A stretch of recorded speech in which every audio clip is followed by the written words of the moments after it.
Boa tarde, pessoal, tudo bem? Meu nome é Mariana Barros, fui convidada por João Vitor e por Vanushka para a palestra de hoje, né, e me convidaram para conversar um pouquinho sobre a minha área de atuação, que é cardiologia. Então, o tema da palestra de hoje é assistência especializada de enfermagem em cardiologia.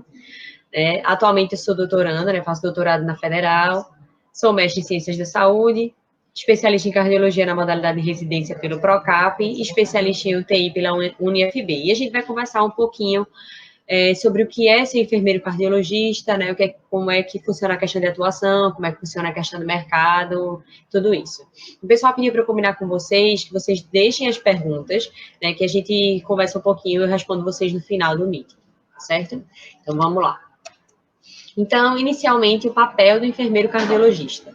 Então, o enfermeiro cardiologista, ele trabalha com prevenção primária, né? Então, prevenção primária, no caso da cardiologia, não é somente a parte da questão da atenção básica, e sim a avaliação dos fatores de risco daquele paciente cardiopata. O enfermeiro cardiologista trabalha também com prevenção secundária, né, onde a gente faz o diagnóstico precoce para um melhor prognóstico do paciente, ou seja, eu chamo a atenção, né, eu presto atenção, pontuo alguns fatores daquele paciente para que ele tenha um prognóstico mais favorável e uma melhor qualidade de vida.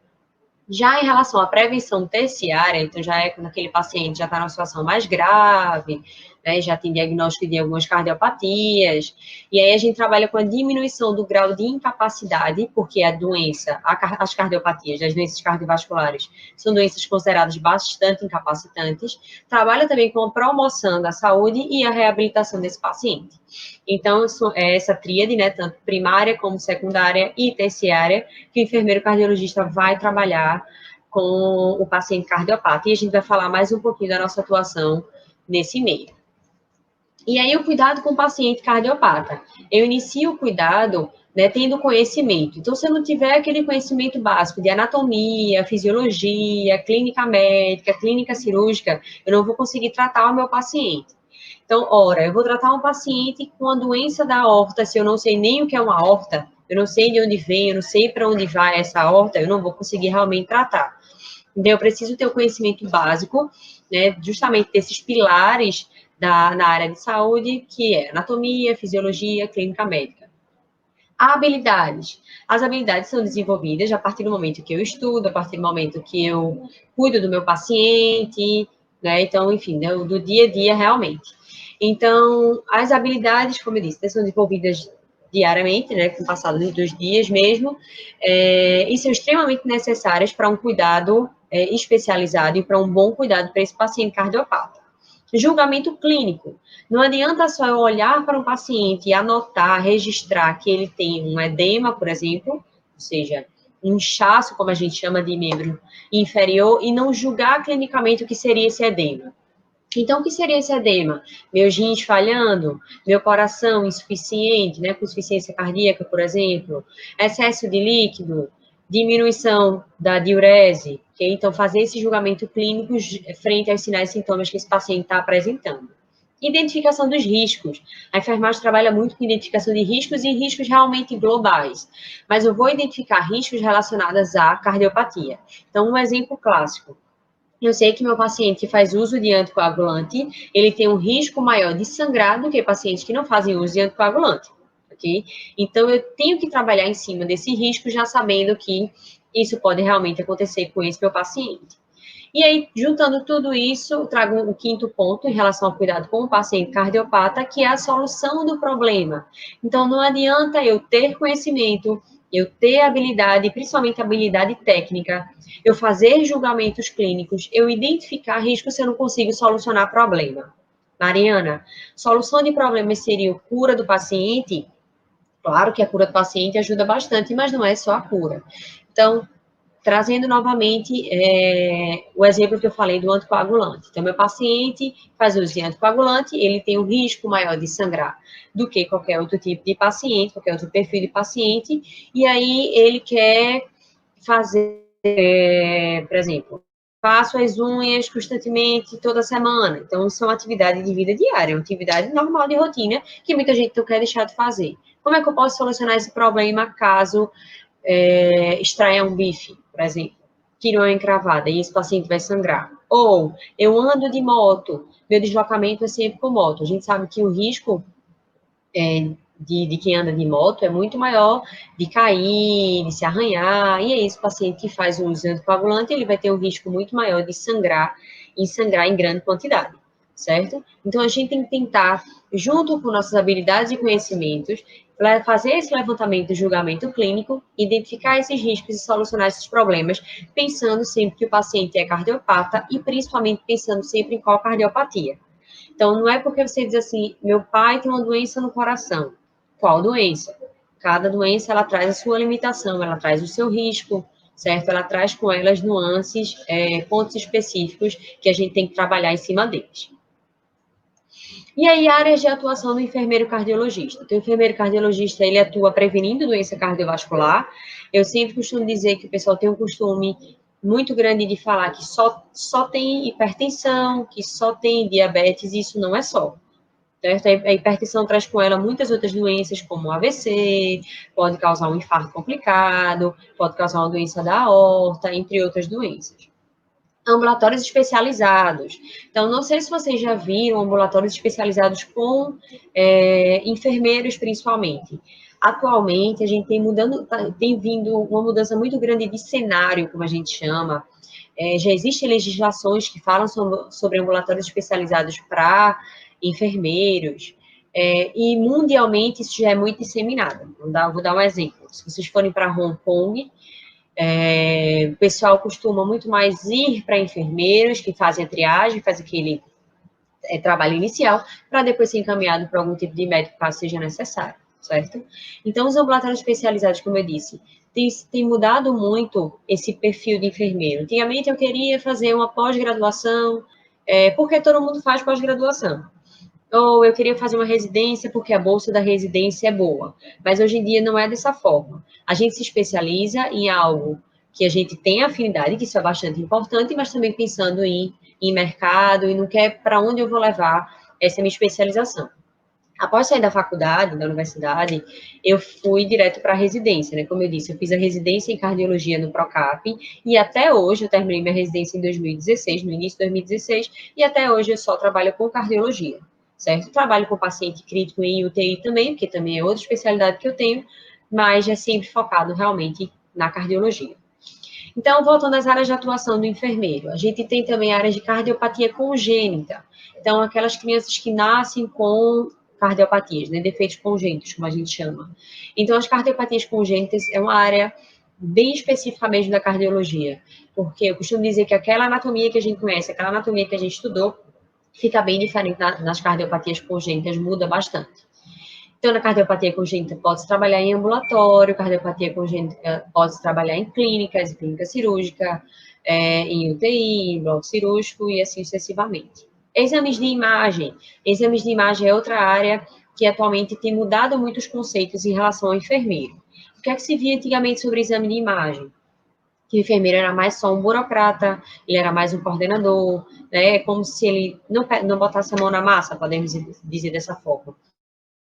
A gente vê a necessidade do enfermeiro no ambulatório de ecocardiografia, no ambulatório de eletrocardiografia, de Holter, de mapa, certo? De tomografia computadorizada, de ressonância magnética, e assim vai.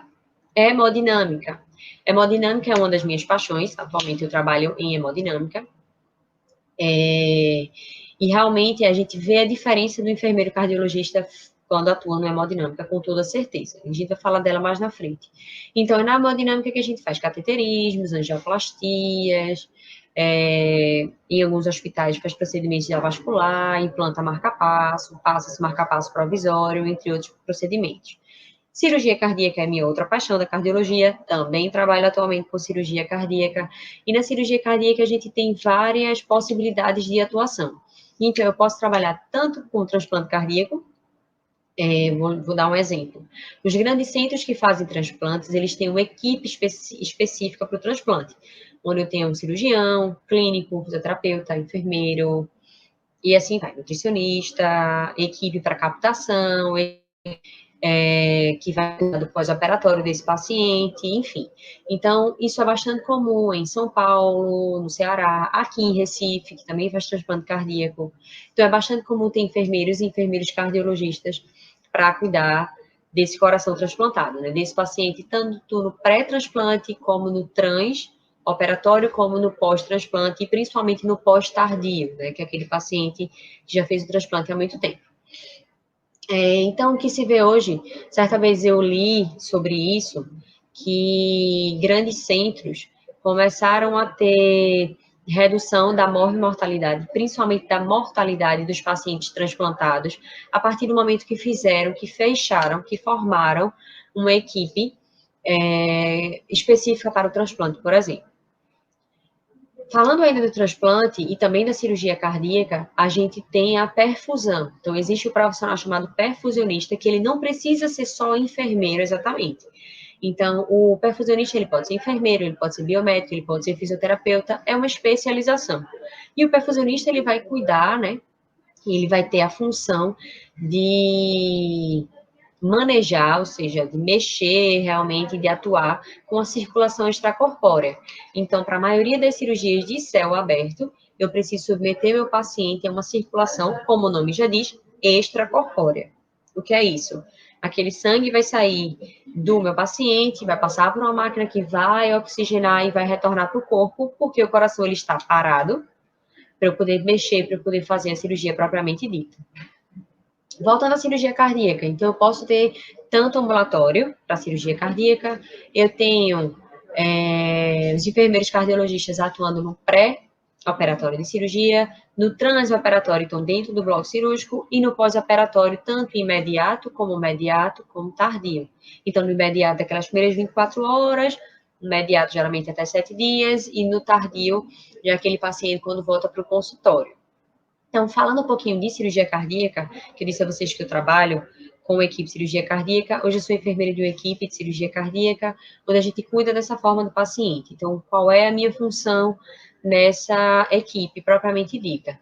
Então, eu tanto organizo, né, enfim, lido com empresas sobre os materiais que foram solicitados para esse paciente, principalmente material de alto custo, faço o preparo do paciente, então, preparo de dieta, checo prescrição, checo o sangue, se foi solicitado, se tem as reservas sanguíneas necessárias, preparo de tricotomia, educação em saúde, então, explicar para o paciente o que é que vai ser feito, explicar qual é o preparo dele, o que é que a gente precisa que ele faça antes da cirurgia, e também explicar para ele mais na frente no pós, tanto o pós-hospitalar, né, no momento que ele estiver no hospital, também como o pós, quando ele estiver em casa, certo? E aí, a partir do momento que esse paciente é operado, acompanha esse paciente na UTI, acompanha esse paciente na enfermaria também, até a melhora dele para casa e posteriormente no ambulatório. Então, essa é uma das minhas funções que eu gosto bastante de fazer, que eu me sinto, podemos dizer assim, muito enfermeira cardiologista, né? E que eu vejo que muitos cirurgiões eles estão tendo essa percepção em formar uma equipe fechada, né? Então, antigamente, os cirurgiões eles pensavam em ter cirurgiões, né? Ou seja, o auxiliar, o assistente, ter um instrumentador, ter um anestesista, mas hoje eles já pensam na equipe multidisciplinar como enfermeiro e fisioterapeuta. Novamente, Pernambuco é um pouco atrasado em relação a esse pensamento, a gente vê muito isso, se vocês forem para congressos no Rio, em São Paulo, se vê muito, com uma certa frequência, uma equipe formada por multiprofissionais também, uma equipe fixa para isso, mas a gente já vê que aqui em Pernambuco está se mudando esse conceito realmente, certo? Isso não só para cardiologia, como para outro tipo de cirurgias, como cirurgia plástica, neuro, entre outras cirurgias. E o outro ponto, a outra área de atuação do enfermeiro é a UTI coronária. Então, sendo a UTI coronária ela clínica ou sendo a UTI de pós-operatório de cirurgia cardíaca. Né? Então, é um dos pontos mais importantes quando a gente fala de atuação do enfermeiro e cardiologista, porque tanto a UTI coronária como a hemodinâmica, porque são procedimentos, são pacientes graves, ou potencialmente graves, ou que estão se recuperando de um pós-operatório bastante traumático, que é o pós-operatório de cirurgia cardíaca. Então, eu preciso ter noções de cardiologia e eu também preciso ter noções de UTI. Eu preciso saber monitorizar bem meu paciente, eu preciso saber um pouco sobre ventilação mecânica, eu preciso saber sobre os catéteres invasivos que ele possa vir a ter, sobre os exames que ele vai fazer, sobre medicação, enfim, tudo eu preciso saber em relação a esse paciente, para que ele para que ele tenha uma passagem boa na UTI. Esse aqui eu coloquei um pouquinho mais na frente. Vamos lá. Então, falando um pouquinho sobre cardiologia intervencionista. Como eu disse a vocês, quer falar um pouco sobre hemodinâmica. Né? Então, aqui está uma sala de hemodinâmica, para quem ainda não conhece, para quem ainda nunca viu uma sala de hemodinâmica, onde a gente tem maca, certo? A gente tem o que a gente chama de intensificador de imagem, que fica aqui, que é esse arco, e esse arco ele realmente se movimenta. Eu tenho aqui a escopia, ou seja, os monitores. Eu tenho o polígrafo, onde eu vou ver pressão, principalmente pressão invasiva. Aqui atrás, que não dá para ver direito, eu tenho bomba de contraste, de injeção de contraste, caso seja necessário, certo? Então, saber manusear tudo isso com um paciente grave em sala é bastante minucioso, certo? O enfermeiro cardiologista, ele faz isso com muita propriedade. Então, aqui, nesse momento aqui, é o exame em execução, né, onde o paciente ele está todo coberto, né, com panos estéreos, a gente fica com um capote de chumbo. Então, o que é que acontece na hemodinâmica? Eu vou submeter o paciente a um procedimento invasivo, onde eu tenho a presença de radiação. Essa radiação não é nenhum tipo de radiação contaminante, mas eu, como operador, eu posso ter problemas mais na frente com essa radiação. Então, o ideal é que eu use pelo menos o capote de chumbo e o protetor de tireoide também. Existem protetores para a cabeça, existem óculos específicos, existem vários outros tipos de protetores, mas é no mínimo esses dois que a gente tem que utilizar, certo? Então, como eu falei, esse é um procedimento que é um procedimento teoricamente simples, porque ele não corta, não abre tanto, né? Ele é feito com um furinho só. Tanto pode ser em radial, né, no braço, como pode ser em femoral, como pode ser em braquial, mas geralmente radial ou femoral. Só que ele pode dar erro, ele pode dar problema em todo o percurso, né? Então, a partir do momento que que o médico vai funcionar a minha radial, o que é que eu tenho que ter feito com esse paciente? Eu tenho que monitorizar bem meu paciente, não adianta eu estar monitorizando que a curva da pressão não aparece, a curva da frequência não aparece. Eu tenho que, antes da monitorização, ter checado todos os exames, eu tenho que ter visto função renal, principalmente ureia e creatinina, de olhar a ureia e creatinina, porque dependendo da situação, eu não posso colocar esse paciente em sala, já que o contraste ele pode fazer lesão renal. Eu tenho que ver se meu paciente está com plaqueta muito baixa, enfim, eu tenho que estar olhando tudo em relação a esse paciente. Checar se o paciente tem alergias, checar se esse meu paciente já fez esse procedimento, né? Se tem alergia a contraste, se teve alguma coisa, checar se o meu paciente tolera decúbito, porque ele vai ter que ficar com decúbito 0 grau por todo o procedimento. Então, eu tenho que, antes de colocar o paciente em sala, eu tenho que checar tudo isso. E outro ponto extremamente importante é checar o pulso do meu paciente. Então, eu estou pensando em fazer radial, mas o pulso da radial não é tão bom, então eu já não vou mais pensar em fazer radial, vou fazer femoral. Meu paciente já tem uma história prévia de cirurgia de revascularização do miocárdio, ou seja, a famosa ponte safena. E aí, em relação a isso, a gente tende a fazer pela femoral e não mais pela radial, e assim a gente vai olhando. Meu paciente tem fístula, meu paciente tem um coto, então tudo isso eu tenho que avaliar para poder, antes de colocar esse paciente na sala, abrir material e tudo mais.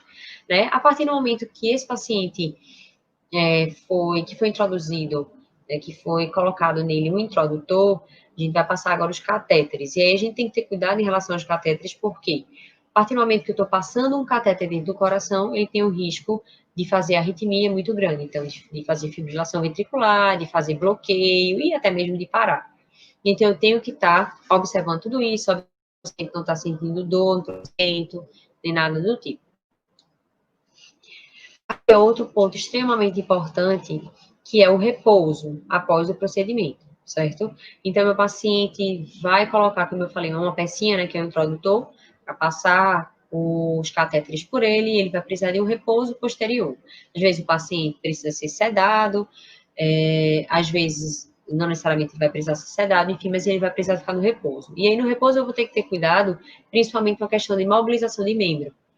A gente sempre fala em mobilização precoce, mas nesse caso a gente precisa de um repouso tanto membro superior como para membro inferior, para membro inferior um tempo maior do que superior, principalmente se ele fizer angioplastia. Se ele fizer angioplastia, eu vou precisar anticoagular esse meu paciente e aí, consequentemente, eu preciso de um repouso maior.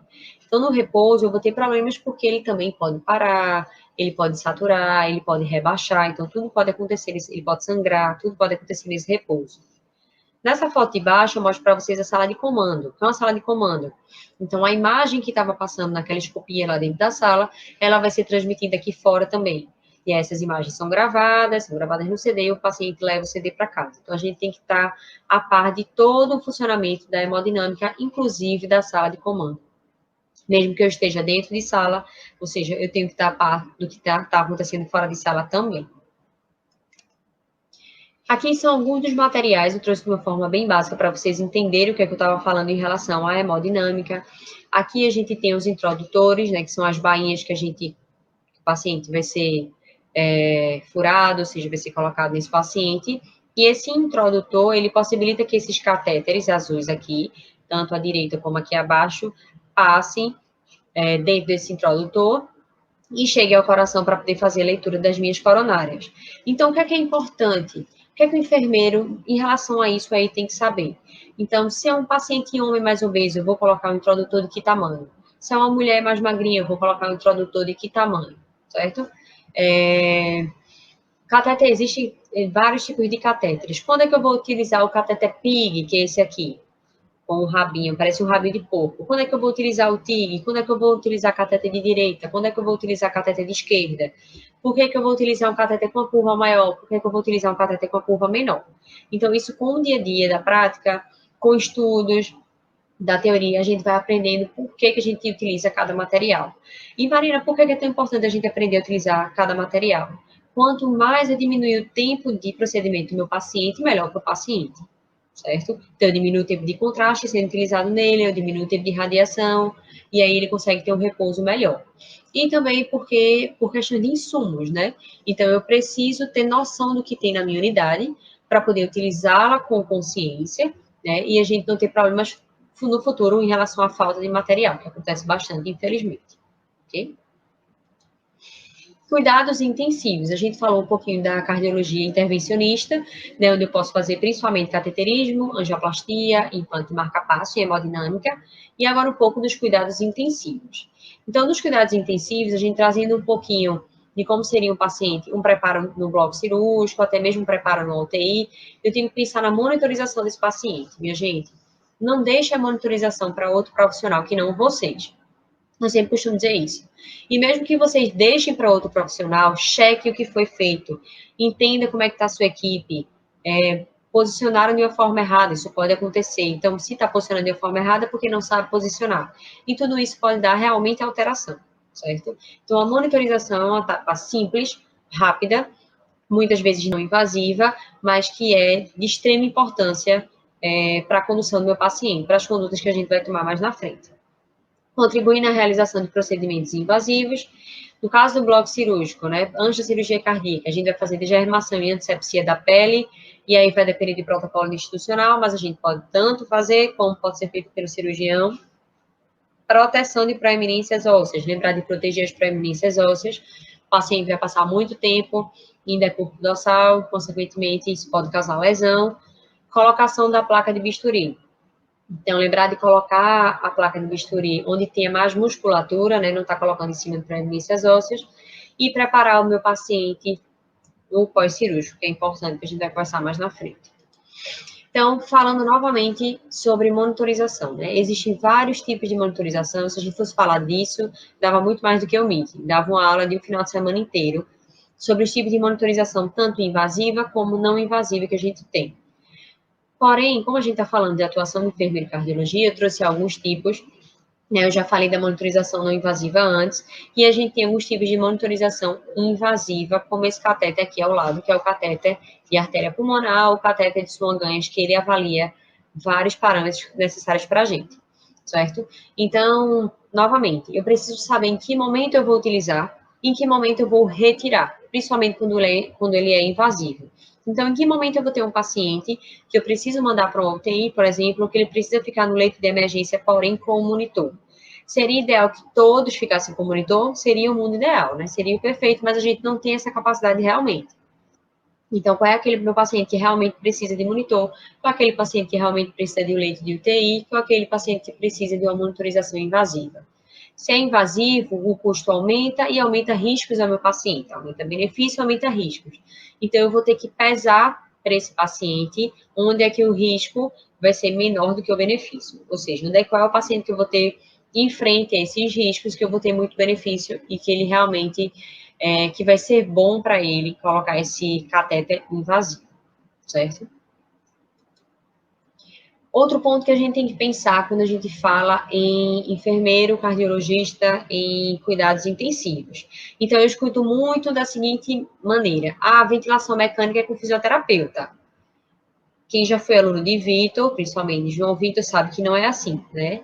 É responsabilidade deles, mas a gente tem que ter o mínimo de conhecimento, com certeza. Eu tenho que saber das conexões, eu tenho que saber montar, eu tenho que saber os modos que está sendo aplicado no meu paciente, eu tenho que saber sobre FIDE A2, né, fração inspirada de A2, entre outros parâmetros que estão sendo colocados nesse paciente. E outro ponto bastante importante é eu saber em relação ao posicionamento do meu paciente. Minha gente, não é deixar o paciente lá deitado, jogado, sem mexer nele de jeito nenhum. Ou então, dizer assim, não, todo paciente, ele precisa, todo paciente faz se necessário mudar o decúbito duas horas.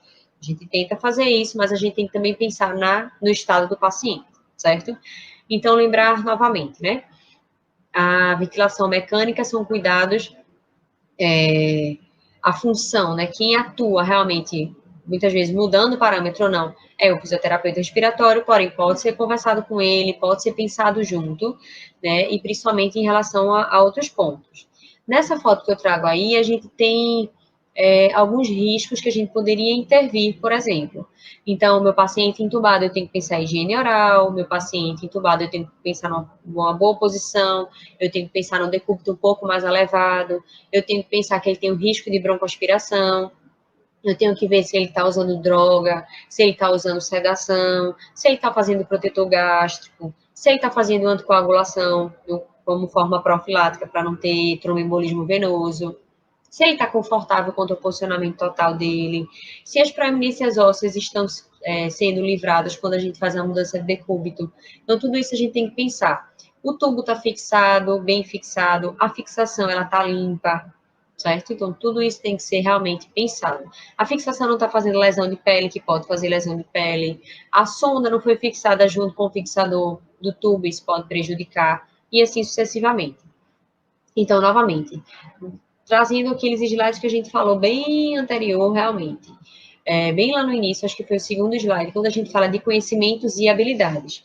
Né? Então, um paciente dessa forma, dessa foto do jeito que está aí, o paciente chama atenção por ser um potencial paciente grave realmente. Então, eu preciso ter conhecimento do que é que eu estou fazendo e eu preciso realmente adquirir habilidades para tratar desse paciente. A outra foto que eu trago para vocês aqui, novamente de fundo, é um paciente estando entubado, desculpa, na ventilação mecânica. E aí, mas o foco dessa foto realmente é na bomba de infusão. Então, eu escuto muito dessa maneira. Foi prescrito assim, assim, assim. Aí fala-se a prescrição. A prescrição tem que ser uma forma extremamente clara e a gente tem que saber, a gente realmente tem que saber quais as medicações que podem ser feitas na mesma via, quais as medicações que não vão interagir. Se eu uso boto uma medicação, por exemplo, 42 ml hora, como está aqui, provavelmente pode ser uma hidratação, mas aí junto de outra medicação que está com uma vazão menor, ou seja, 5 ml hora, será que ela não pode empurrar? Será que o catéter, né, o gel ou o acesso que está infundindo essa medicação, será que ele tem um calibre suficiente para infundir? Eu não vou perder. Então, tudo isso eu tenho que pensar. Será que não tem bolhas no equipo? Será que eu identifiquei de uma forma correta essa medicação? Será que eu troquei? Ou então eu estou tendo uma política de troca, tanto das soluções como dos equipos? Enfim, se eu estou fazendo tudo correto para esse meu paciente?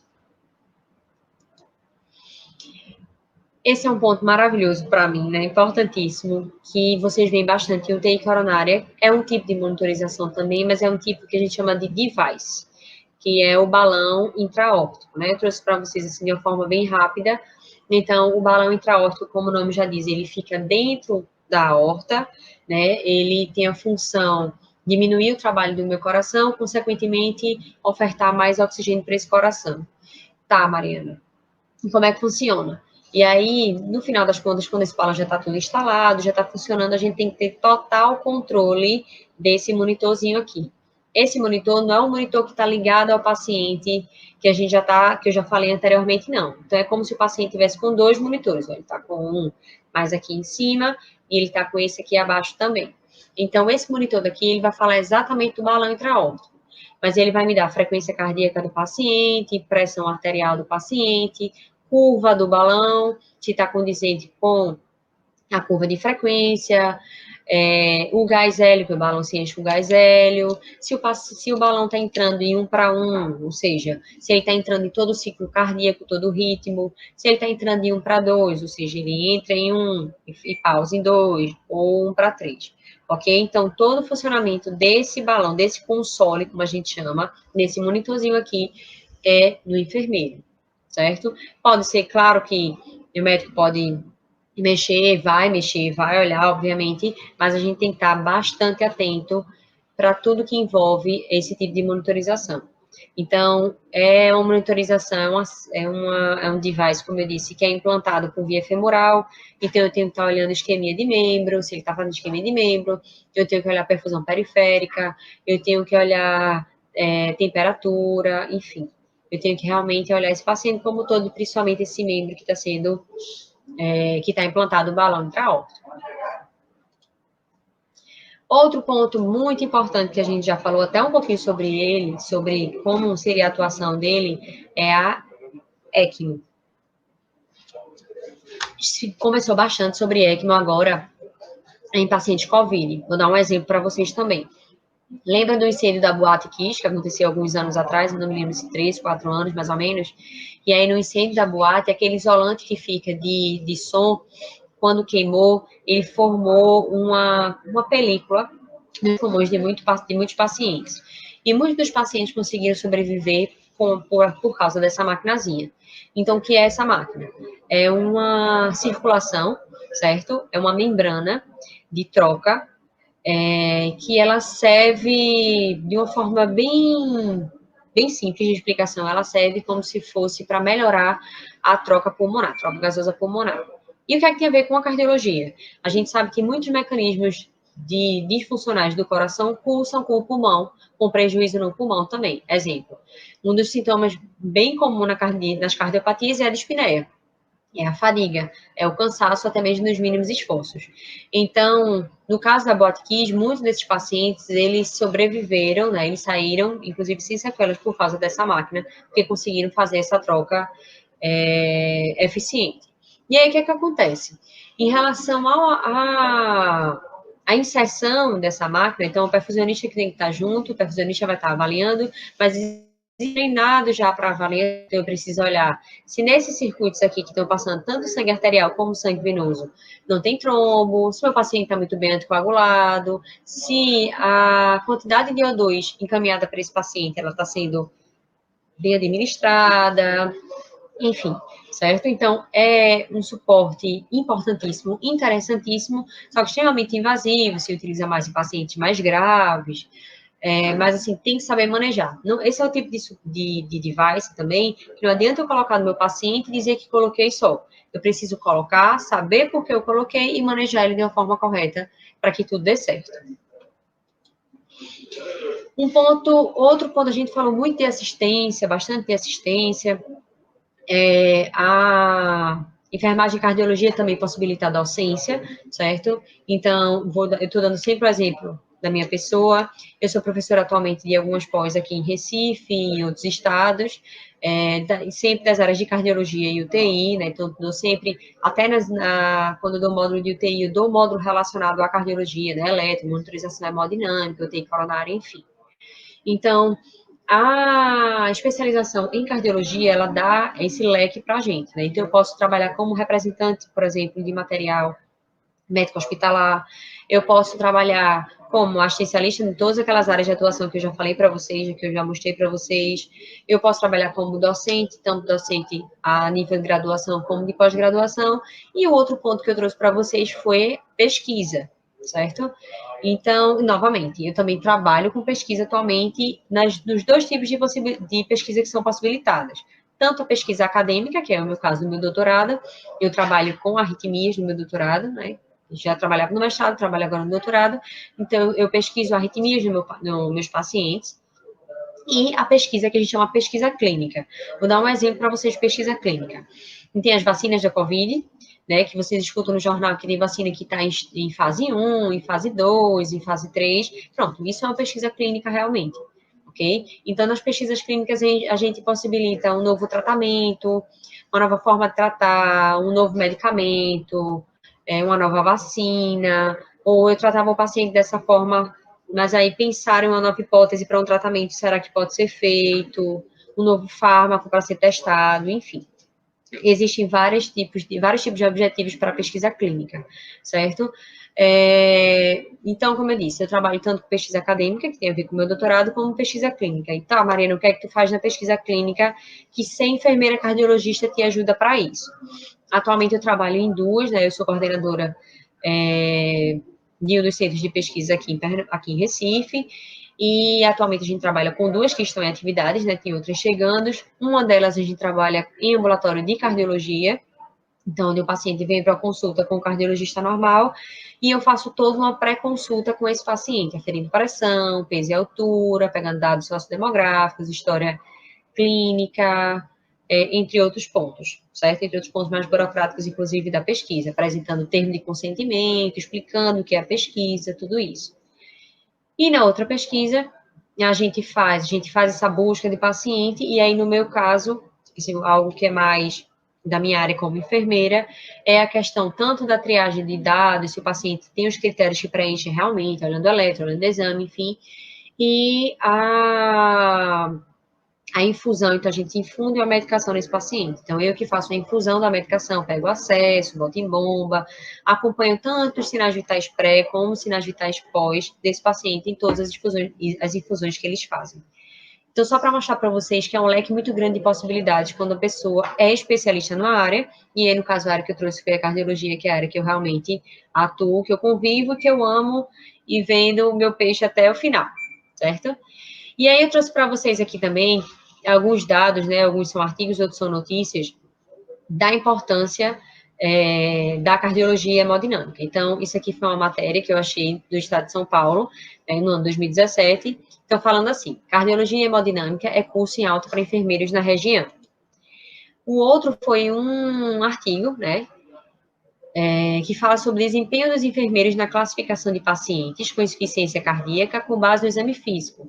E aí ele compara dois tipos de exercício de exame físico do cardiologista, um tipo de exame laboratorial, enfim. E aqui outro artigo também que ele fala que na prática, o que é que acontece? O que é que ele avalia aqui? Então, enfermeiros cardiologistas, prática e em relação a competências também. Então, ele fala que a prática de rotina requer enfermeiros qualificados que são aptos para o propósito. Então, foi aquilo que a gente trouxe lá no início, né? Então, conhecimentos e habilidades. Desenvolvimento de declarações de competência que identificam o conhecimento e as habilidades necessárias para um atendimento seguro, eficaz e competente e direciona o enfermeiro, cardiologista, no caso, né, a adquirir habilidades e conhecimentos de maneira focada e coerente. Então, a partir do momento que eu estudo mais uma área, que eu me torno especialista mais numa área, eu tenho mais propriedade, né? Eu tenho mais qualidade, muitas vezes, para falar sobre o assunto e para tratar melhor, inclusive, esse paciente.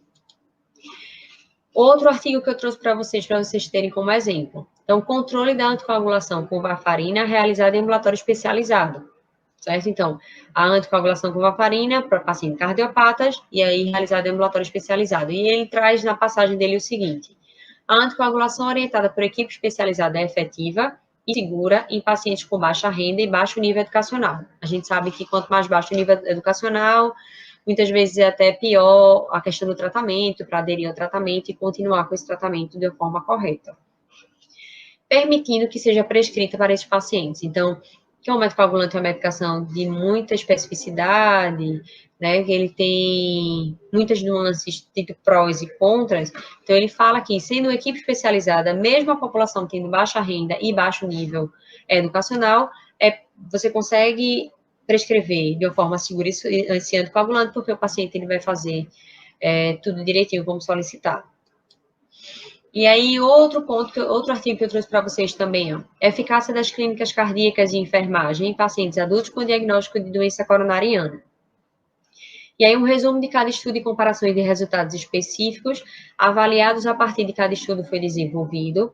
Embora nem todos os resultados tenham obtido significâncias estatísticas, as clínicas de enfermagem eram, pelo menos, tão eficazes quanto as clínicas de clínicos gerais, para a maioria dos desfechos. Ou seja, isso é um ponto extremamente importante, certo? A partir do momento que eu tenho uma enfermagem mais especializada, eu consigo trazer uma melhora para a qualidade, tanto para a qualidade do tratamento, como para a qualidade de vida geral do paciente.